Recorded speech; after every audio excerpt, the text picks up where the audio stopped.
Have you ever noticed some signs that tells you that she's physically attracted to you, but you're still standing on the fence wondering whether to make that move? You're in luck because here are 8 subtle physical tells that proves she's hiding her attraction towards you. She's standing right in front of you, calm, composed, or maybe even seeming a little distant.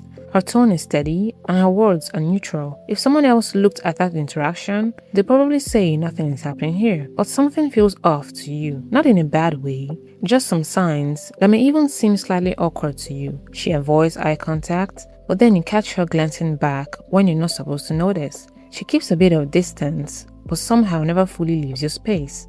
It's subtle, almost invisible, and yet your gut keeps picking up on it. That quiet feeling that says there is more than what she's showing. What most people miss is this. Attraction doesn't disappear when it's hidden. It leaks through tension, through the tiny cracks between what someone is trying to control and what your body is doing anyways. Yes, that's what this is really about. Not the obvious flirting or the loud performative signals. This is about suppressed attraction, the kind that someone is actively trying to manage, contain, or maybe even deny. Because when someone is attracted to you but resisting it, their behavior stops being smooth. It becomes uneven. You see moments of openness followed by sudden withdrawal, signals that they don't fully commit but don't fully disappear either. So what you're really looking at in moments like this are the physical tells. We're not talking about the exaggerated ones you see in movies. We're talking about the quiet ones, the kind that you only catch if you're paying attention. Because while she might be trying to play her hand carefully, her body is still revealing pieces of it.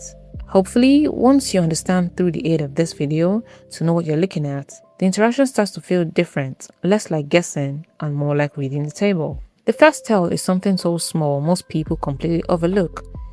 It doesn't look like a move, it looks like an accident. It's a micro touch, or in quotes, accidental contact. A brief brush of your arm when she passes by, sitting just a little closer than necessary when there are other options, standing within your space, not enough to be obvious, but just enough to be felt.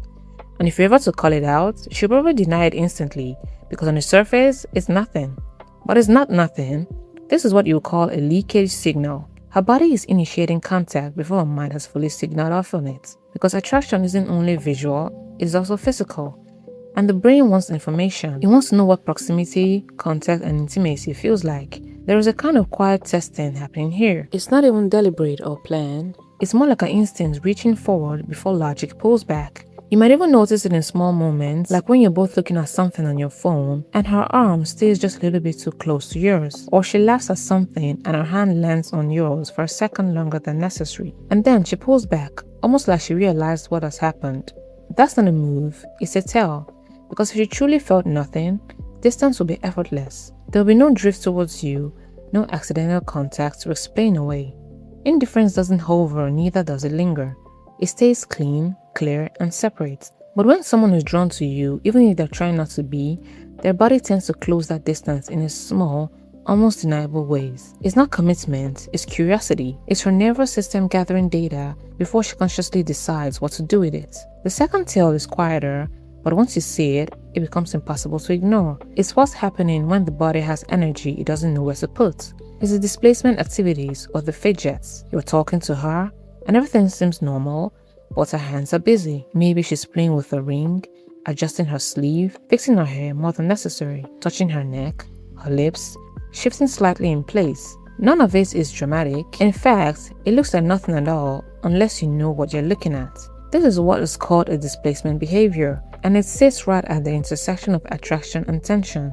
Because attraction isn't just calm interest, it's like an activation. It speeds things up internally, things like the heart rate, attention, and awareness. There's a slight spike in arousal, and not always in comfortable ways, especially if she's trying to keep things under control.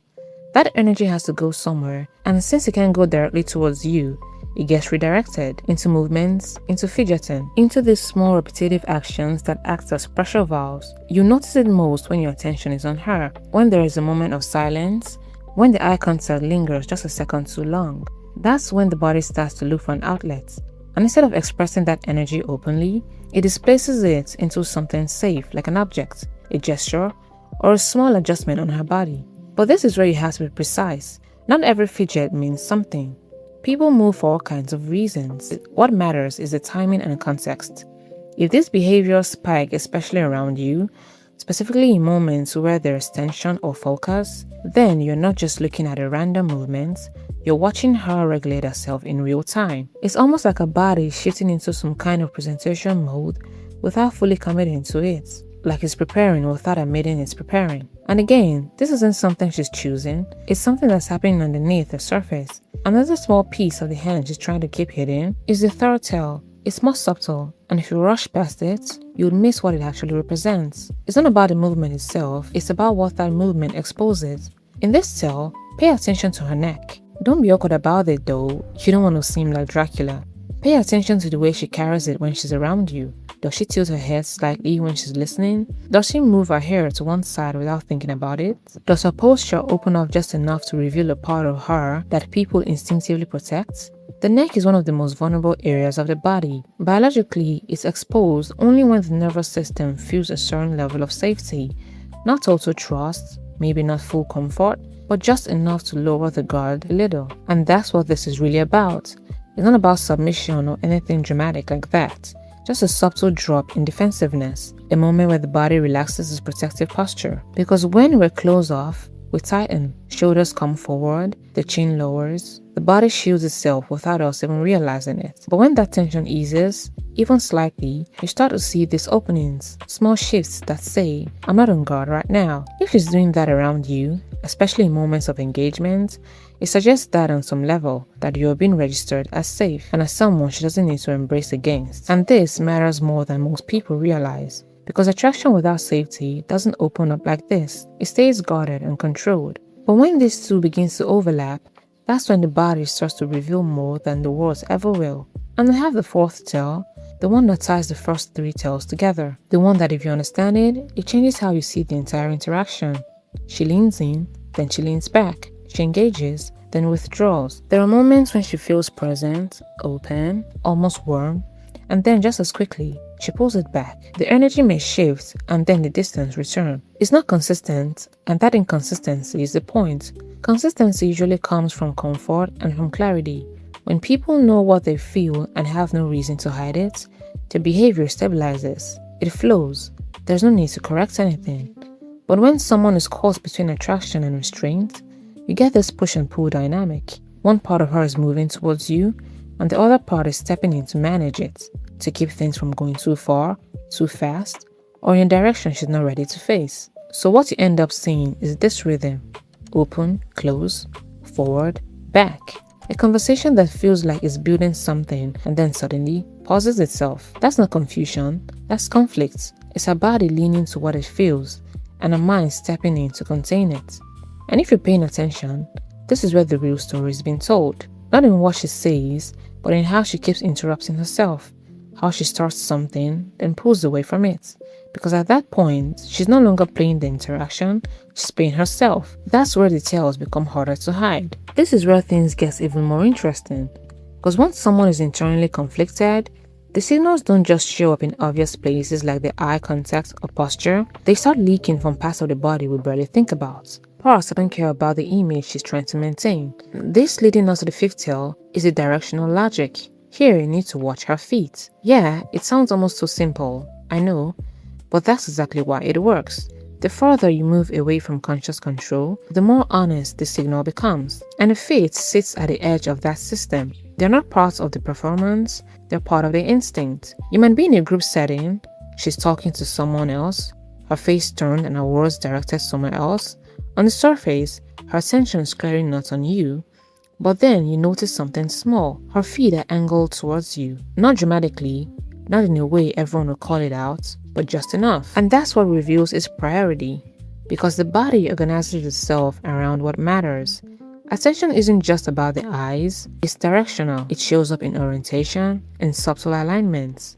And when her nervous system tags you as a primary point of interest, part of her body will start to orient towards you, even if the rest of her is trying to stay neutral. That's not a move, that's not a strategy, it's the leakage we've been talking about.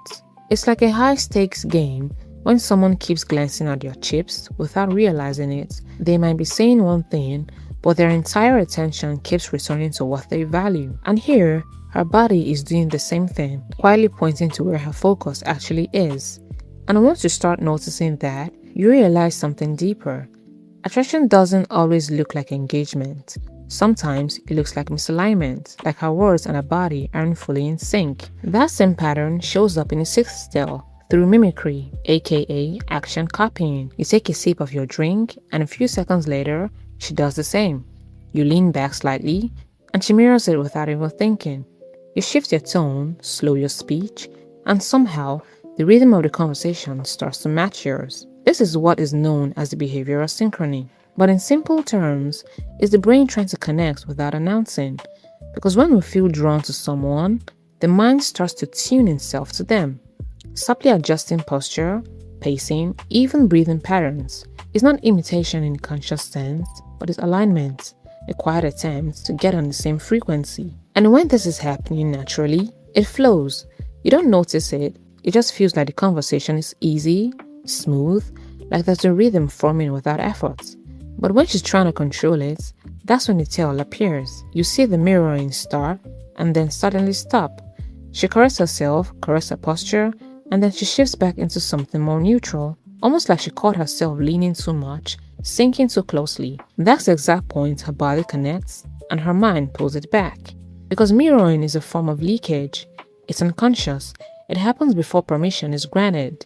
And the correction that follows, that's the control attempt kicking in, the part of her that's trying to manage how much she reveals. So now we're not just watching the connection, you're watching interruption, the pattern of alignments followed by restraints. And the more that happens, the clearer the internal dynamic becomes. The next tell is the protective barrier removal. This is noticed in something even more physical, that is, the space between you.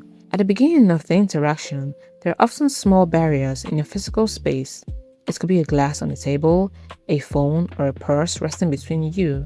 Nothing intentional, just objects occupying the space. But as the interaction evolves, watch what happens to those objects. Do they move? Watch if she slides the glass to the table, shifts her bag away, or clears the space in front of her without making it obvious. Because barriers aren't just physical, they're symbolic. They create distance.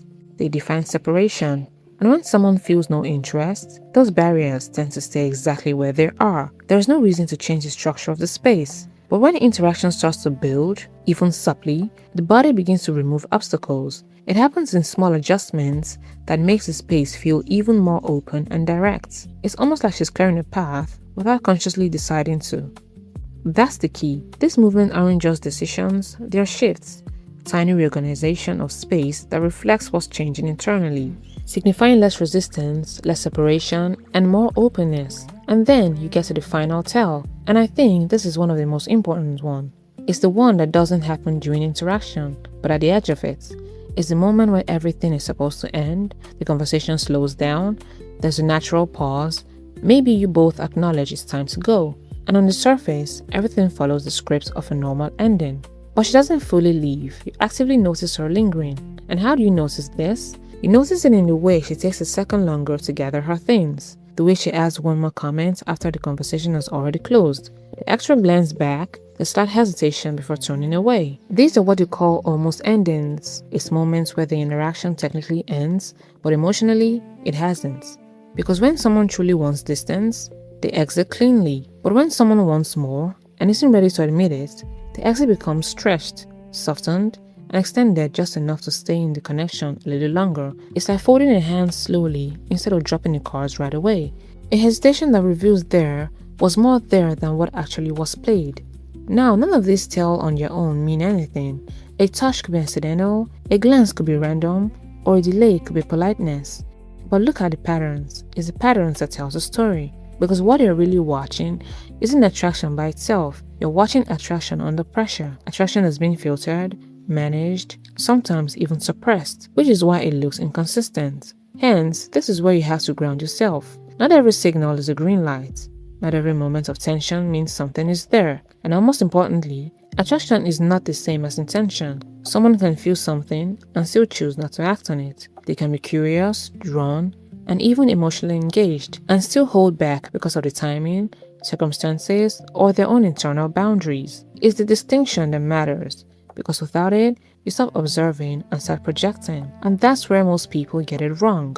They see one signal and build a story around it. They assume interest or assume meaning, assume outcome. And this isn't about assumption, it's about observation. It's about reading the table without forcing the play.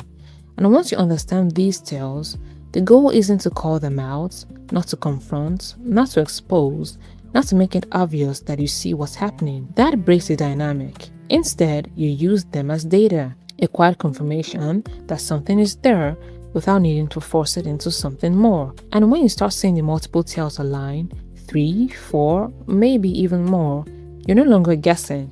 You're watching a pattern stabilize, and the logic starts to lean in your favor. At that point, you need not chase or overthink. You just need to respond, do it naturally, calmly, and without pressure. Because the moment you try to force clarity, you push her back into control mode we talked about earlier, back into hiding the hand she was slowly revealing. If you let the interaction naturally breathe, something develops, the game disappears, and what is left is something real. The decision to further it into something more by having a natural conversation about it is up to you, especially if you're also attracted to her. You gotta know that the truth is, the body never lies. It doesn't know how to, it only reacts, it only reveals, but it doesn't speak loudly, it speaks in fragments. And if you learn how to listen to those moments, you start understanding your connection. If you got up to this point of the video, it means you found it insightful. Please feel free to leave your thoughts in the comments. Don't forget to give this video a thumbs up, subscribe, and turn on post notifications so you don't miss our posts. Thanks for watching.